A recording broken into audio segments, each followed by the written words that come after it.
¿La Iglesia Católica es una fuerza para el bien en el mundo? ¿La Iglesia Católica hace el bien? Esa era la cuestión en un debate que tuve la oportunidad de ver hace unos días en el programa Inteligencia al Cuadrado, un programa de Londres, donde debatían un arzobispo nigeriano, una parlamentaria inglesa y pues dos hermanos, ¿verdad?, anticatólicos. ¿Y saben qué fue lo que pasó al finalizar el debate? Pues la mayoría aplastante, salieron convencidos de que era así, que la Iglesia Católica no hace el bien en el mundo. Yo me jalaba los pelos diciendo, ¿cómo es posible que estas personas hayan sido persuadidas de eso? Si yo no miré la elocuencia que tenía Hitler, por ejemplo, y que dice que cuando terminaba sus discursos había que limpiar las bancas porque se habían humedecido de la emoción de la gente. No miré eso. Entonces, ¿qué fue lo que pasó? La gente está desinformada. No sabe. Y por eso las calumnias, las cosas que se dicen fácilmente, ¿verdad?, arrastran a muchos. Por eso me sentí motivado a investigar y decirles algo sobre este punto. El bien que hace la Iglesia en el mundo. Yo pienso que en estos tiempos en que la Iglesia es tan criticada y hasta a veces reprimida, debemos cacarear el huevo. Ya sabemos, la Iglesia no está con ese afán de andar diciendo el bien que hace. Pues Jesús nos dijo que tu mano derecha no sepa lo que hace la izquierda. Ya lo sabemos. Pero si nosotros no decimos el bien que hacemos, otros dicen que hacemos malo, que no hacemos nada, y entonces muchos lo creen. Veamos lo que está pasando en el mundo. La represión a la Iglesia, el rechazo a la Iglesia. ¿Por qué? Porque la gente tiene ideas equivocadas. Hace unos días, unos jóvenes entraron en un colegio salesiano en España, con actitudes violentas, gritando, ¿dónde están los curas que los vamos a matar? Y con un celular en la mano, diciendo, soy menor de edad, no me toques porque se te puede arrancar. Lo que pasó en Canadá, hace unos días también, 2 semanas, una gobernadora de Canadá se levanta y pone una ley para que en los colegios católicos no se hable en contra del aborto. Y si un maestro en los colegios católicos habla en contra del aborto, que vaya a parar ante la ley.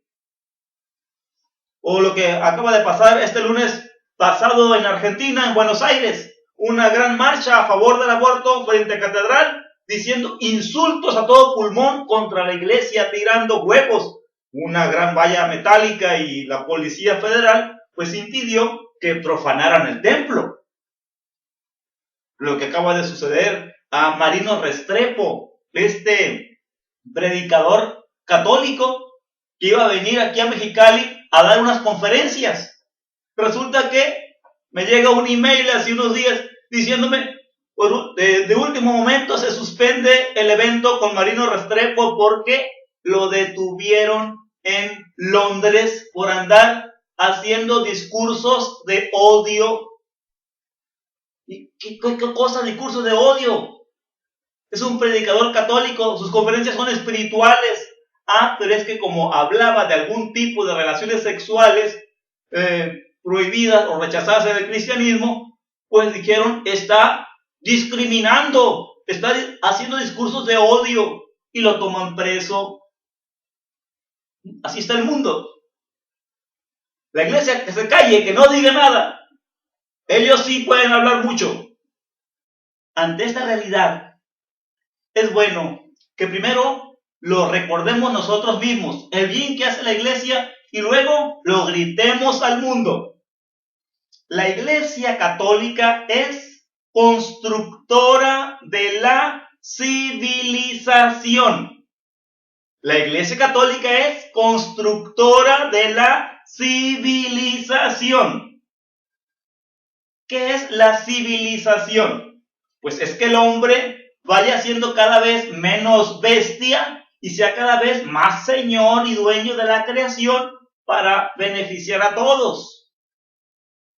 ¿Y cómo se logra esto? Fomentando la ciencia, el estudio, el desarrollo, el orden moral y la caridad. Y esto es precisamente lo que ha hecho la Iglesia a lo largo de los siglos. Y eso es lo que voy a tratar en este tema. La Iglesia y la educación, la Iglesia y la ciencia, la Iglesia y el desarrollo, la Iglesia y el orden moral, la Iglesia y la caridad. La Iglesia y el orden moral lo voy a tocar nada más de pasadita, pues porque todo el mundo acepta eso. Si algún joven habla con sus papás, le quieren dar alguna corrección, luego dice, no me den sermones. O lo que gritaban aquellas mujeres en el lunes frente a la Catedral de Buenos Aires. La Iglesia se quiere meter en nuestra cama, no nos da la gana, si somos puras o lesbianas. Así decían. O sea, todo el mundo acepta que la Iglesia se preocupa por poner orden moral. Así que por eso pues tocaré los demás temas y nada más así de pasadita. Advertencia. Solo daré algunas pinceladas, pero ojalá que eso nos ayude a mirar el paisaje hermoso de la Iglesia. Lo hemos escuchado muchas veces explícita o implícitamente. La Iglesia es enemiga de la ciencia, de la razón y del progreso.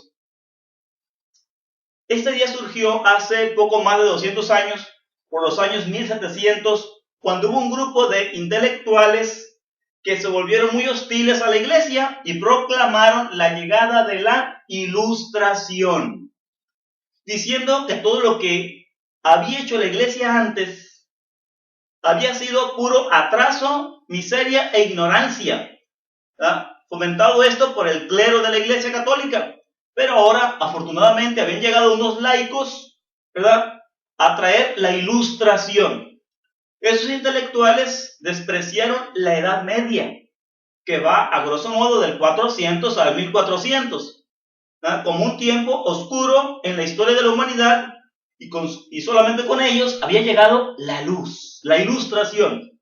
A veces este pensamiento también lo tenemos nosotros, ¿verdad?, de manera sutil en nuestro hablar cotidiano. Cuando alguien está leído, sabe algo, decimos está ilustrado. Y cuando alguien nos dice algo como anticuado o ignorante, decimos no estamos en la Edad Media. El pensamiento de los ilustrados. Pero ya veremos qué pasó en la Edad Media y qué hizo la Iglesia. La Iglesia y la ciencia. Primer punto.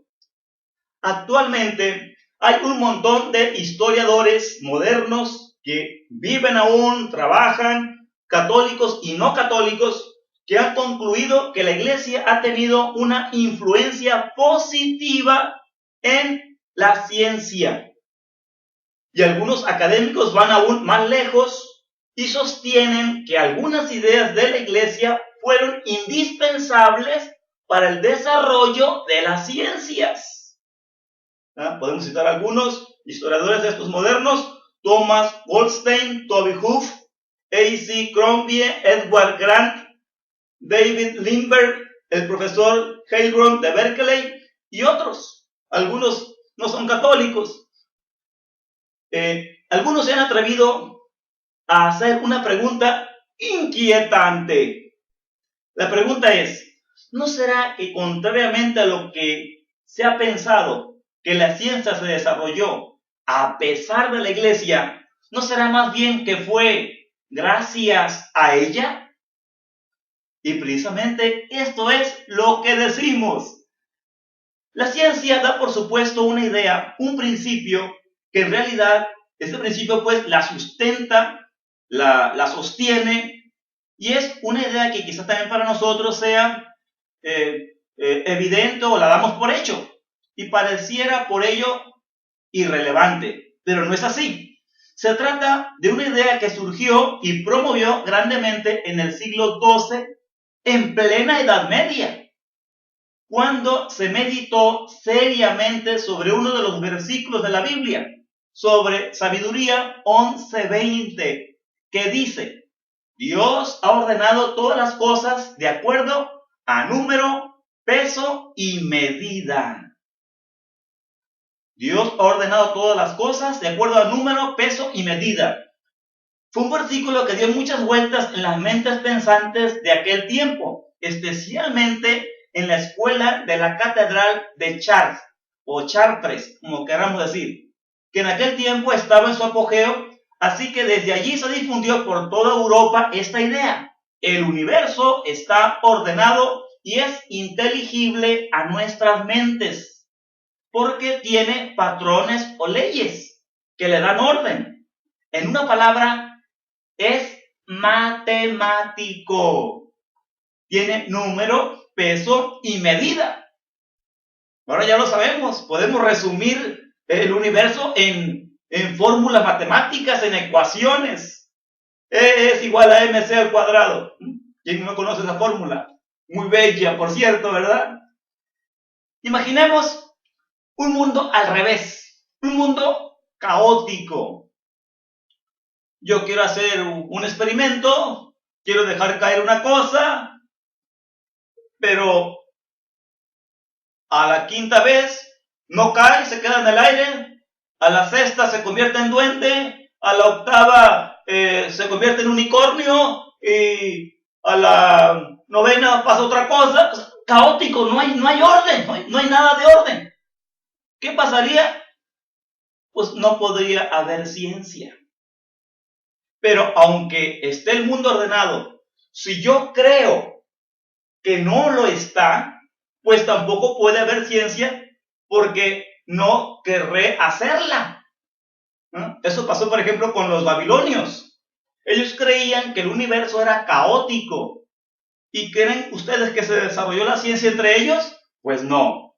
Y algo semejante, ¿verdad?, ha pasado con la civilización musulmana. Aunque han hecho algunas contribuciones científicas, en general podemos decir que están atrasados científicamente, hablando especialmente pues de las ciencias teóricas. ¿Y por qué? Porque para ellos decir que el universo está ordenado según ciertas leyes que deben seguirse y que Dios mismo debe respetar esas leyes, eso sería insultar a Alá, quien puede comportarse tan arbitrariamente como él quiera. Nosotros católicos no decimos las cosas así. Decimos, Dios ha hecho, ordenó el universo y Él ordinariamente respeta ese orden que Él mismo ha puesto. Aunque puede en algún momento hacer un milagro, ¿no?, rompiendo las leyes de la materia. Pero eso sería una excepción. Y la excepción es la confirmación de la regla. Nosotros hacemos una distinción en el poder de Dios diciendo, en Dios hay dos poderes. Un poder absoluto, es decir, Él puede actuar como quiera, cuando quiera, ¿verdad? Es libre de hacerlo, es absoluto su poder.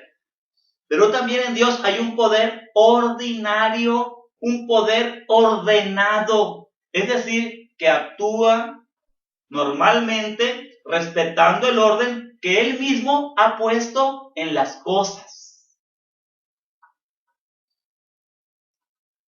Y como los babilonios y los musulmanes, pues ha habido muchos grupos humanos que han vivido sin la idea clara de que el universo está ordenado. El mismo Albert Einstein dijo, es un milagro que el universo esté ordenado. No tenemos ningún derecho a asumir que lo esté. Pero entonces, si no se puede asumir naturalmente y obligatoriamente por todos que el universo está ordenado, ¿quién le ha dado a la ciencia ese principio o idea que la sustenta? ¿De dónde ha tomado esa idea? pues de la religión. Y en específico de la Iglesia Católica. Y la Iglesia Católica lo tomó pues de un versículo de la Biblia. Es más, el mismo método científico, ¿saben de dónde nació? ¿Quién lo promovió? Pues fue el padre Roger Bacon en el siglo XIII, Edad Media, un franciscano que enseñó en Oxford, Inglaterra, y que enfatizó la importancia de la experimentación y la observación, que son los aspectos claves de la ciencia moderna. Y junto con Roger Bacon podemos citar también a Alberto Magno, un monje dominico que enseñó en la Universidad de París. Y se le llama Magno porque fue genial en las ciencias de su tiempo. Y fue en la Edad Media, él vivió por los años allá 1200. Y decía, fíjate, su mente era científica, decía, el objetivo de la ciencia no se limita a aceptar afirmaciones de otros o lo que cuenta la gente, sino investigar por nosotros mismos las fuerzas que trabajan en la naturaleza. Fue un científico y fue santo. Cosa por demás hermosa, ¿verdad? La ciencia y la santidad unidas en una persona. ¿No les parece?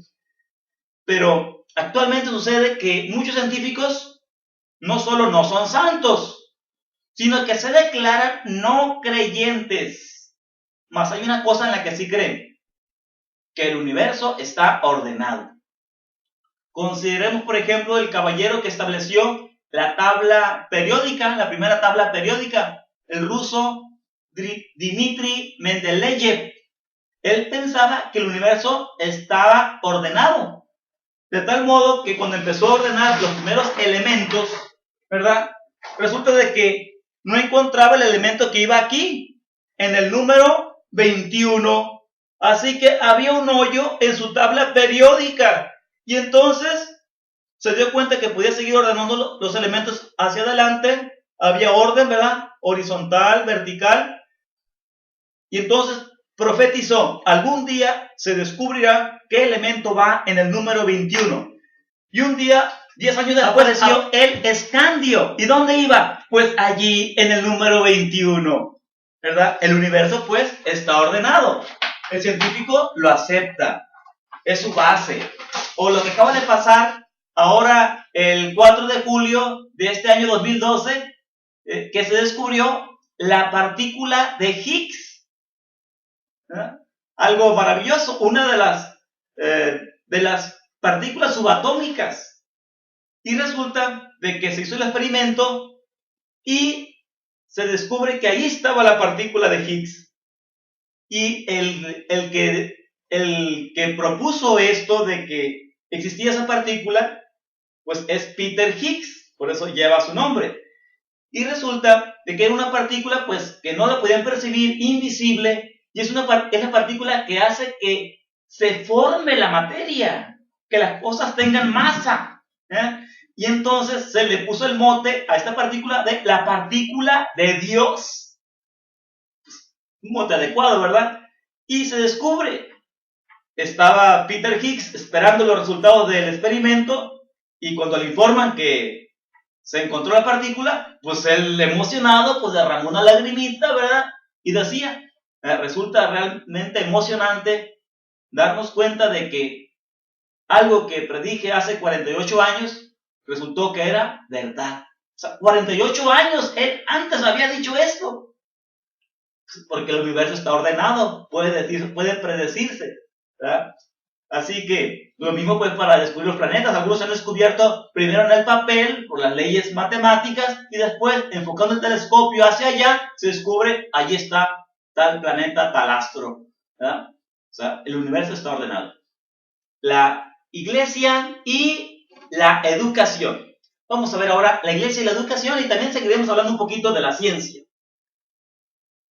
Para muestra un botón, la escuela de la catedral de Chartres avanzó tan seriamente en el uso del razonamiento que uno de sus estudiosos, Thierry de Chartres, resolvió el problema antiguo. Un problema antiguo, la gente de antes, de la antigua Grecia, de la antigua Roma, al mirar moverse la luna y algunos planetas, ¿verdad? Algunos astros del cielo pensaban que tenían vida, que tenían alma, o que estaban hechos de alguna sustancia diferente de lo que conocemos en este mundo, o que eran dioses. Pero Thierry, en el siglo XII, dijo que lo que tenemos en el universo, en el espacio exterior, está hecho de la misma materia que tenemos aquí en la Tierra. No podía explicar él por qué se movían los astros, pero al decir que lo que hay allá afuera es fundamentalmente igual a lo que está aquí, él abrió el camino a la conclusión central de la ciencia moderna. Todo lo que existe en el universo está hecho de los mismos elementos, ¿verdad? De los mismos elementos de la tabla periódica. No hay más. Así que hasta si hubiera marcianos, pues estarían hechos de lo mismo, de átomos, de quarks, igual que todo, ¿verdad? Igual. También fue en la Edad Media cuando se inició en la iglesia el sistema universitario. En la iglesia inició la universidad. En los siglos 8 y 9, los obispos mandaron construir escuelas. Y fue la era del copiado, por ejemplo, de los escritos en latín de la literatura antigua. Por eso podemos leer escritos antiguos nosotros ahora, pues gracias a ese tiempo que se estuvo copiando aquellos escritos. También el emperador Carlomagno mandó que se hicieran escuelas junto a las catedrales, fueron las llamadas escuelas catedralicias. Cuando el Papa mandaba hacer una escuela, pues son las escuelas pontificias. Ustedes conocen la UNAM, la Universidad Nacional Autónoma de México. Pues primero fue una escuela pontificia, fue una escuela católica, donde había varias carreras y por supuesto también había teología, ¿verdad? Era una escuela católica, ¿verdad? Dice Henry Daniel Robs, un historiador francés: gracias a la constante intervención del papado, la educación de alto nivel pudo extender sus límites. La iglesia, de hecho, fue la matriz que produjo la universidad, el nido del cual alzó el vuelo. Alguien puede decir, pero ¿por qué? ¿Que no también en la antigüedad también había escuelas, academias? Sí, pero cada grupito, cada escuelita tenía una línea de pensamiento. Seguían a un líder, a un pensador, y todos pensaban lo mismo. Pero en la Edad Media, en la iglesia, en estas escuelas, cambiaron las cosas. Era costumbre, por ejemplo, hacer debates públicos con distintas formas de pensamiento, salvando las verdades reveladas por Dios. Todo lo demás se podía discutir, ¿verdad?, con los distintos pensamientos que hubiera. No había problema. Aquí, la búsqueda de la verdad. También, pues había debate, la discusión de distintas formas de pensar.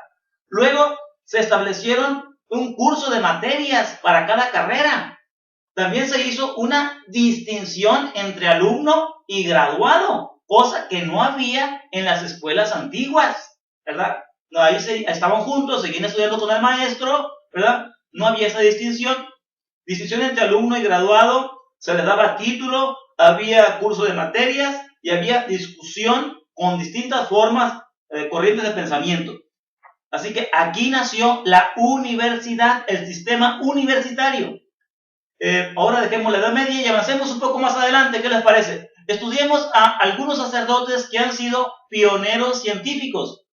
No quiero citar a laicos católicos devotos como Luis Pasteur, podemos citar a muchos, sino a puros sacerdotes, para que quede de una vez derribado el mito de que la iglesia es enemiga de la ciencia y del uso de la razón. Por ejemplo, ¿sabía usted que 35 cráteres de la Luna llevan el nombre de científicos y matemáticos que son sacerdotes jesuitas? ¿Has oído, por ejemplo, hablar del padre Nicolás Steno? Él es considerado el padre de la estratigrafía, que es el estudio de las capas de la superficie terrestre. Los geólogos necesitan conocer los principios de Steno, lo que él logró conocer, logró acumular su conocimiento, los principios de Steno. Al final de la década de los 80 fue beatificado por el Papa Juan Pablo II, quien lo elogió por su santidad y ciencia. Hablemos más de los jesuitas, esta orden religiosa católica que ha sido tan calumniada y perseguida a lo largo de la historia. Los jesuitas en el siglo XVIII habían contribuido al desarrollo del reloj de péndulo, el pantógrafo, el parámetro, el telescopio, el reflector y el microscopio. Ellos observaron tal vez antes que nadie las bandas de calor de la superficie de Júpiter, la nebulosa de Andrómeda, los anillos de Saturno. Ellos consideraron la posibilidad de volar, la posibilidad teórica del vuelo, el modo en que la luna provoca las mareas, la naturaleza de la luz. ¿Qué tan seguido oyen nuestros estudiantes en las escuelas estas cosas? Nunca. Por eso estamos desinformados. Ejemplos específicos. El padre Giambattista Riccioli fue el primero en calcular qué tan rápido se acelera un cuerpo en caída libre. El padre Francisco Grimaldi, primero en descubrir y nombrar el fenómeno de la difracción de la luz. El padre Riccioli y el padre Grimaldi trabajaron juntos para crear el selenógrafo, que es un mapa detallado de la superficie de la luna, que presenta varios aspectos de ella. Y ese selenógrafo adorna hasta nuestros días la entrada del Museo del Aire y del Espacio en Washington, D.C.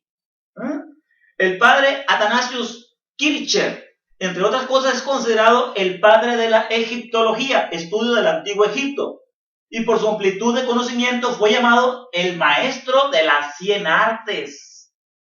El padre Roger Boscovich, padre católico que murió en 1787, es el padre de la teoría atómica y conocido como el mayor genio de Yugoslavia. Pero ¿quién se acuerda de él? Consideremos el estudio de los terremotos, de la sismología. Los jesuitas en Estados Unidos a principios del siglo XX empezaron a construir estaciones sismológicas a lo largo de todo el país. Fue un jesuita que escribió el primer libro sobre sismología en 1936. Me refiero al padre James Bernard Maserguane. Hay una medalla que lleva su nombre. Cada año la Unión Geofísica Americana premia con esta medalla a un joven geofísico inspirador, una medalla que lleva el nombre del padre Maserguane, que fue además presidente de la Unión Geofísica Americana.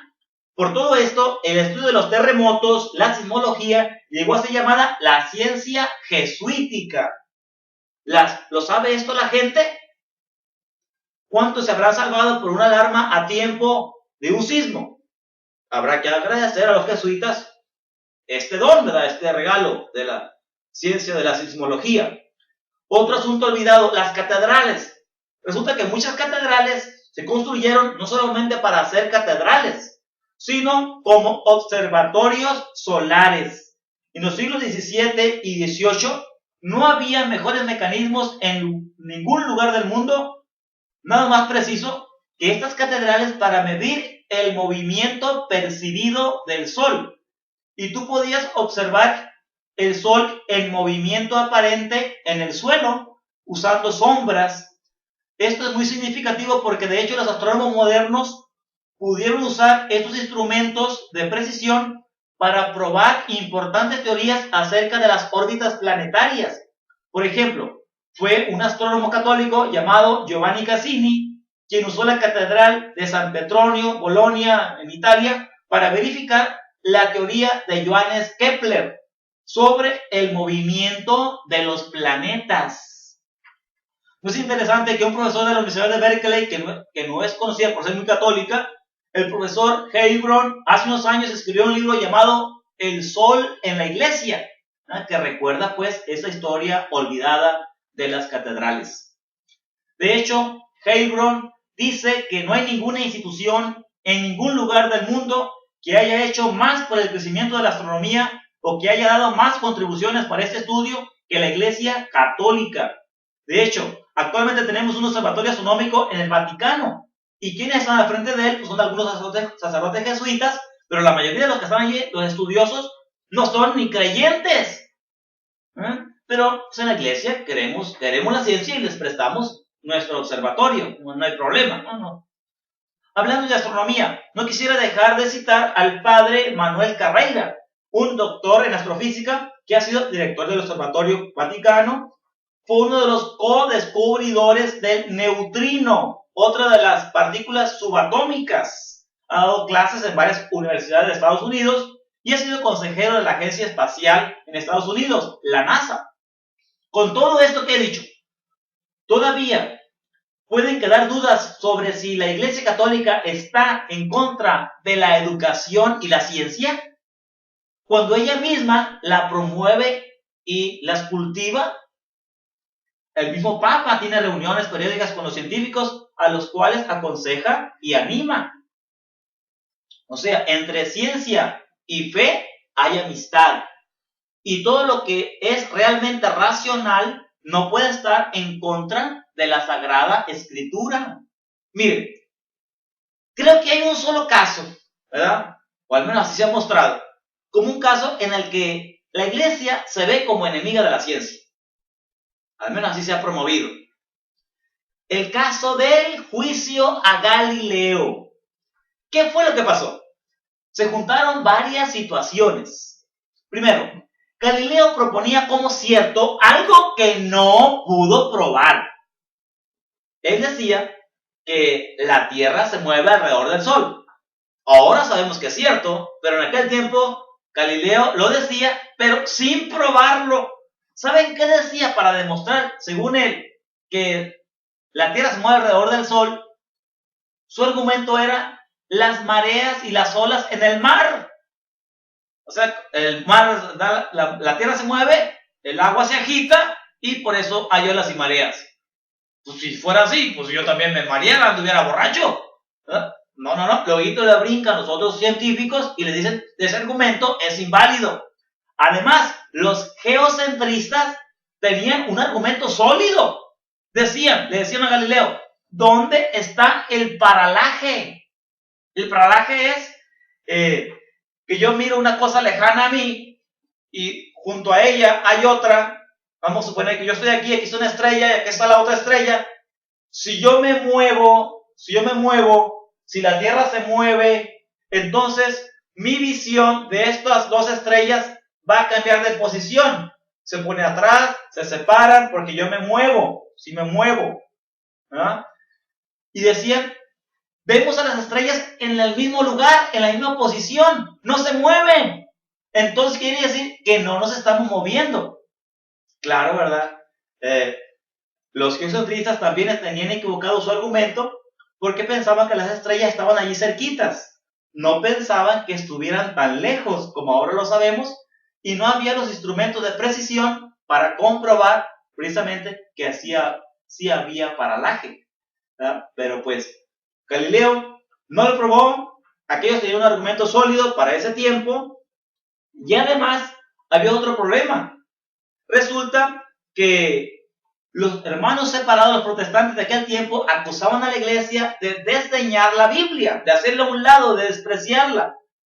Y resulta que Galileo empezó a decir que la Iglesia Católica debería de reinterpretar los textos de la Sagrada Escritura que parecen enseñar que la tierra no se mueve. Y entonces, ¿verdad? Con esta propuesta de Galileo, pues se le daba razón a los protestantes. Tercero, escribió una pequeña obra, un diálogo en el que uno de los personajes era tonto y puso palabras del Papa en ese personaje. Y aunque Galileo lo negó, pues la gente pensaba que Galileo estaba diciendo que el Papa era tonto. Entonces, ¿qué hizo el Papa? Lo manda a llamar. Le dice, me presentas una teoría que no puedes probar. Segundo, me pides que cambie la interpretación de la Biblia dándole razón a los hermanos separados. Y tercero, ¿me llamas tonto?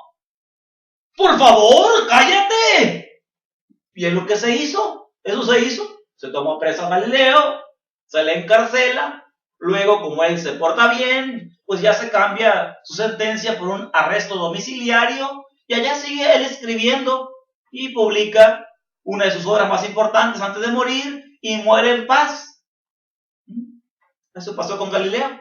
Así que podemos como entender por qué sucedió ese juicio, ¿eh? Aunque no lo podemos justificar plenamente, pero entendemos por qué pasaron las cosas. Pero queda claro que la iglesia no está en contra de la ciencia. Aquí hay culto a la verdad. Si Galileo hubiera probado que lo que decía era cierto, pues no habría más que aceptar las cosas como ahorita las aceptamos.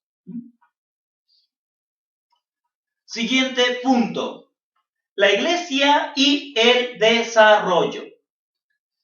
Hablemos en primer lugar de los monjes de la Edad Media, que es el tiempo en que se acusa a la iglesia de haber mantenido en la ignorancia y en el retraso a la población. Aclaremos.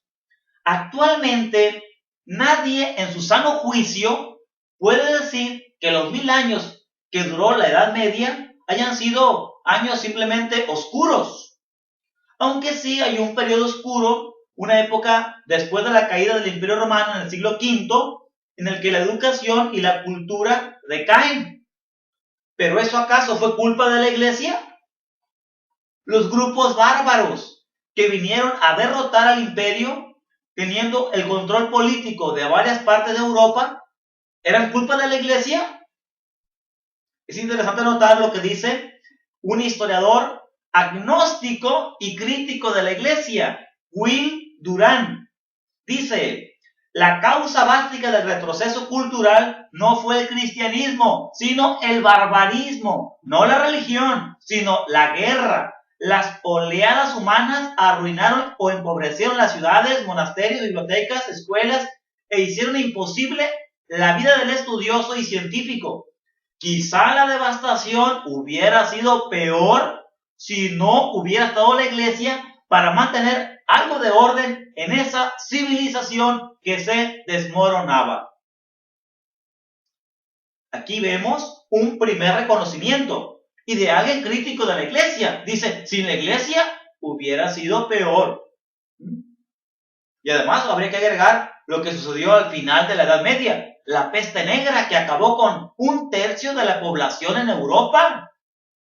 Y sucedía también que la gente abandonaba a sus familiares para no contagiarse y quienes los atendían, pues eran los monjes, los religiosos, y también iban muriendo. Así que también hubo una decadencia en la cultura, porque también morían quienes la promovían. Un historiador protestante dice, si no hubiera sido por los monjes y sus monasterios, la oleada bárbara podría haber borrado por completo todo rastro de la civilización romana que había. El monje fue pionero de la civilización y el cristianismo en Inglaterra, Alemania, Polonia, Suecia, Bolonia, Dinamarca.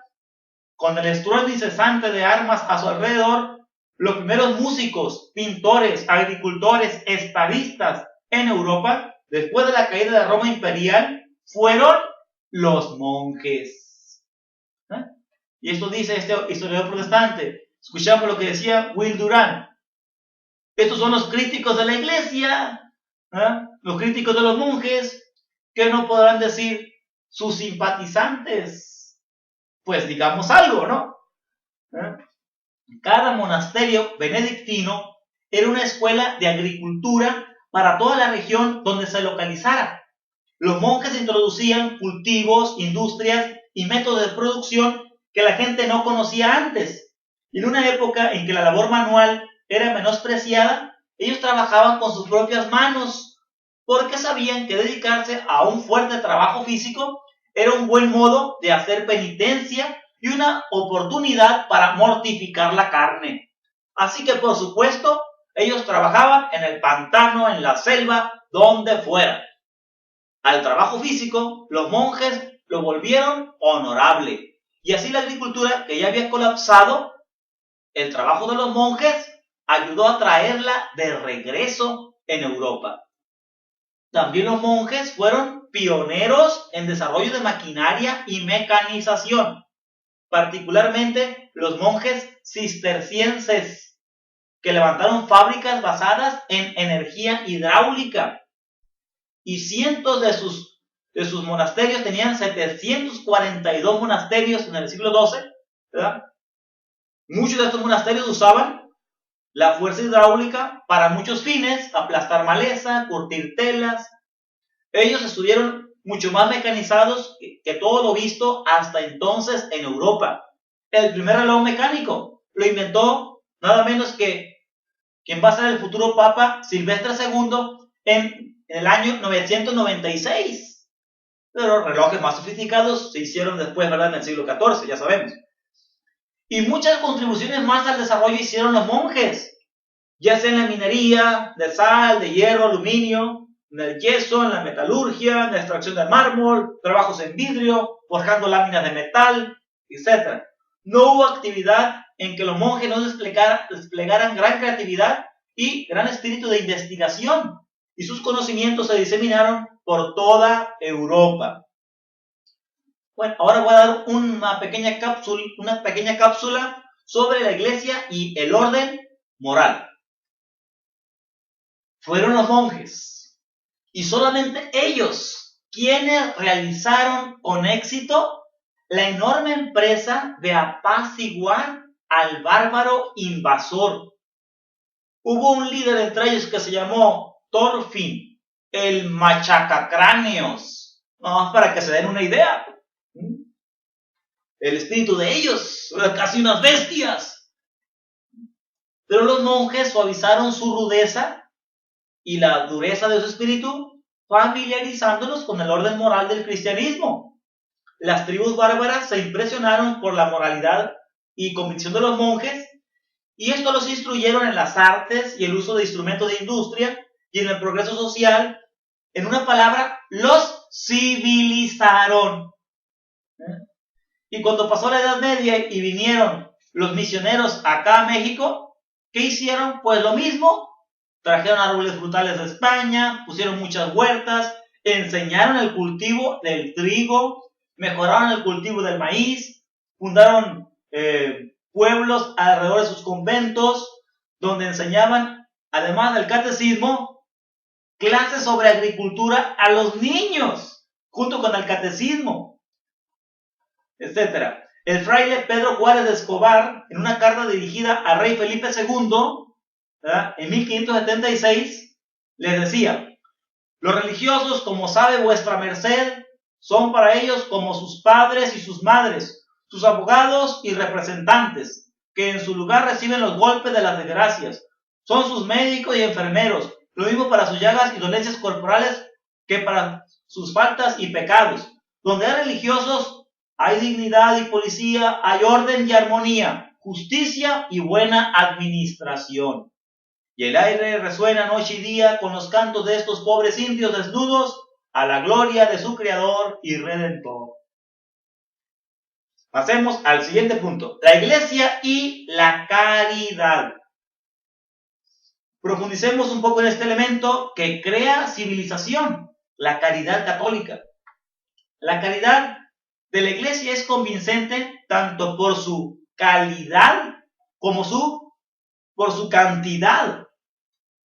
En cuanto a la cantidad, sabemos que la Iglesia Católica es la institución de caridad más grande en el mundo.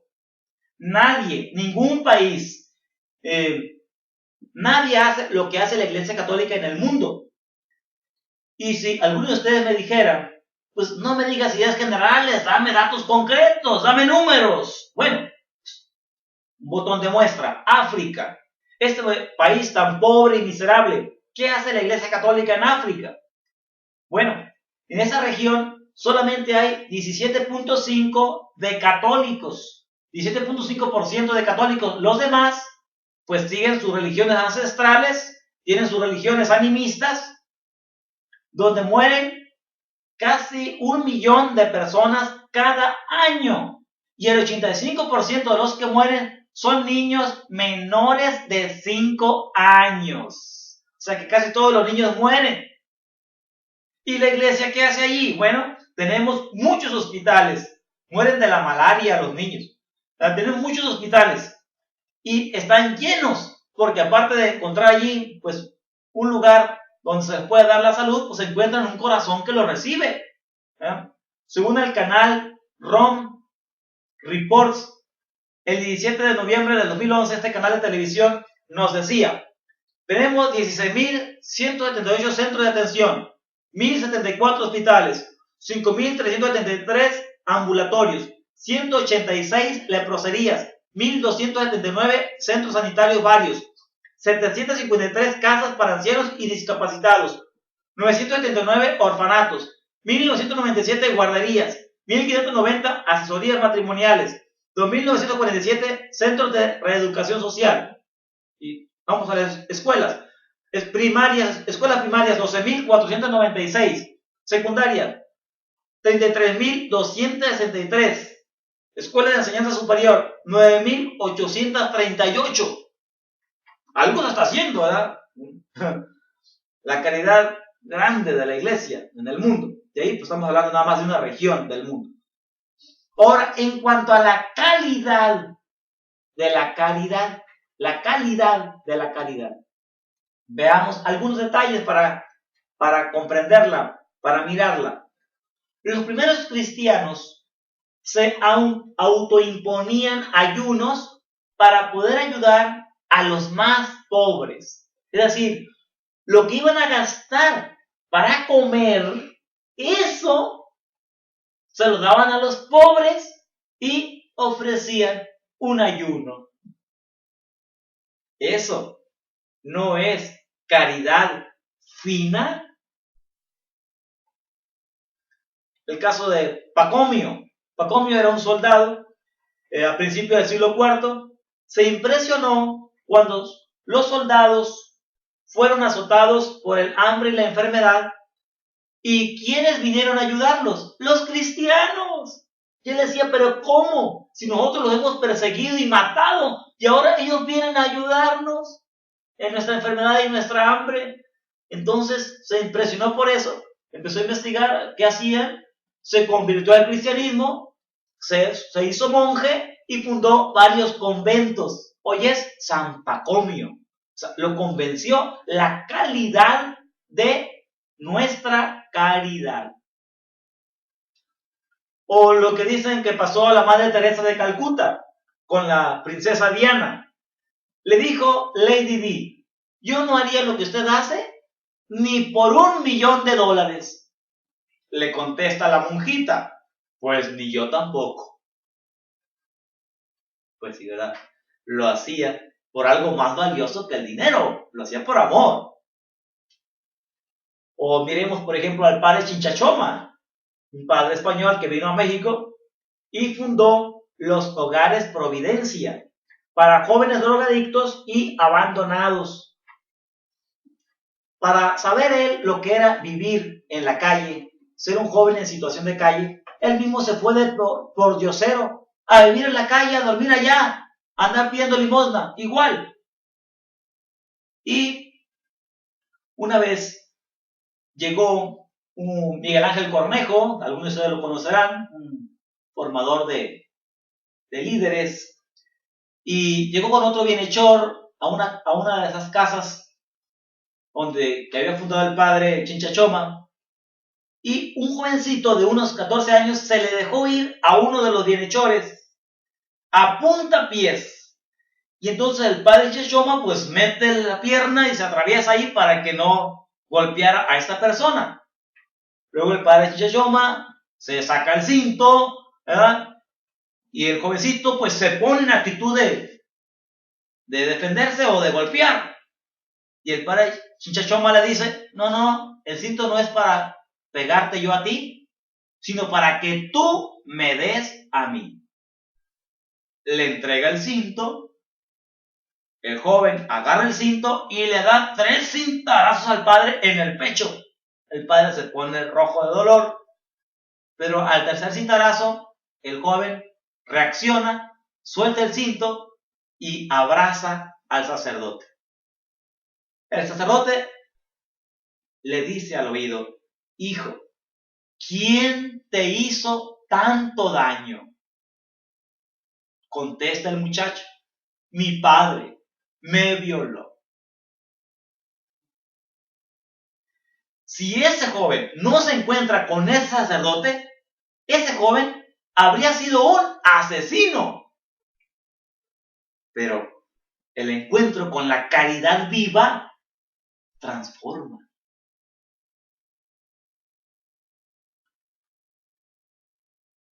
Así que estos casos pues nos hablan de la calidad de la caridad de la Iglesia Católica. Y la calidad y la cantidad de caridad en la Iglesia es tan convincente que sus más grandes detractores han tenido que reconocerlo. Pensemos, por ejemplo, en Voltaire, este filósofo intelectual del siglo XVIII, que despreciaba la Iglesia, pero escribió, la gente separada de la religión romana solo ha imitado imperfectamente tanta generosidad y caridad. La gente separada de la religión romana, o sea, del catolicismo, solo ha imitado imperfectamente tanta generosidad y caridad. O veamos a Martín Lutero.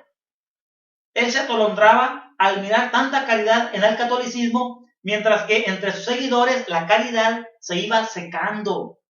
Su problema fue que al insistir que la salvación es solo por la fe, no por las obras, su gente entendió que no era importante hacer buenas obras. Y entonces la tradición de hacer el bien fue desapareciendo. Oigan estas palabras suyas. Abro comillas. Bajo el papado, o sea, bajo el catolicismo, bajo el papado no tenías que forzar a la gente a ser caritativa. Ellos eran caritativos espontáneamente, mientras que viviendo bajo el evangelio, es decir, bajo el luteranismo, no solamente no veo caridad, al contrario, las personas se vuelven envidiosas y posesivas. Palabras de Martín Lutero. Interesante. Él tuvo que reconocer que la Iglesia Católica hace caritativa a la gente. Quizás algún hermano protestante inteligente podría cuestionarnos y decirnos, ¿y no será la caridad católica interesada? Hacen las cosas por ir al cielo, mientras que con nosotros los protestantes solo se hacen por puro amor a Dios, ya que la salvación no es por las obras, sino por la fe. ¿Cómo la ven? Respuesta. Hay 3 niveles para hacer el bien. Primer nivel, por temor, que no es lo más excelente, claro que no. Por no ir al infierno. ¿Verdad? Segundo nivel, por recompensa, para ganar el cielo. Tercer nivel, por amor. Hacer las cosas por puro amor a Dios, por complacerlo a Él, porque lo amamos. Y este es el nivel de excelencia al que nos llama y el nivel que nos recomienda la Iglesia. Hacer las cosas por puro amor, no por recibir recompensa. Y esto lo vemos claro en las personas pues, más excelentes en la Iglesia. Ese es el nivel al que tenemos que llegar. Imagínense, si pudiéramos ver la mirada del padre Chinchachoma cuando abrazaba a aquel joven que les digo, o la mirada de la Madre Teresa cuando acariciaba a un sidoso que no era familiar suyo ni de su misma religión. Esas miradas eran interesadas, miradas que salían de unos ojos de cazadores de recompensas. ¿No miraríamos en esos ojos algo mucho más profundo y significativo? Yo pensaría, unos ojos que le cantan a Dios. Yo no quiero nada, yo no quiero ni el cielo, yo Señor, a ti te quiero. Yo pienso que esa mirada, eso cantaba. O sea, el amor purificado. Así que la objeción de que el actuar católico es interesado, no la aceptamos. Porque quienes entienden bien las cosas, en el amor viven. Y no llevan cuentas de recompensas futuras. Quizás, ¿verdad? Muchos de nosotros hemos vivido nuestro cristianismo así como un proceso.